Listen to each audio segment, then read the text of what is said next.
Hello everyone, আমি এখন দেখাচ্ছি সেই ঢাকার শিশু পার্কের মতো সেই ছোট সোনামণিদের ঘোড়সাওয়ার। ঘোড়ার উপরে বসে আছে ছোট সোনামণিরা, কি সুন্দরভাবে পাক খাচ্ছে দেখুন।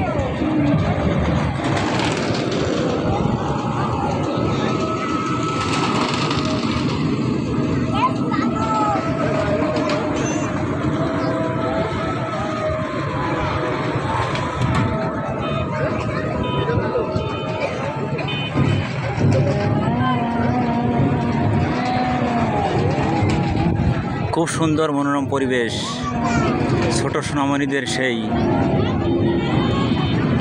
ঘোড়সাওয়ার ঘুরপাক খাচ্ছে দেখুন কিভাবে।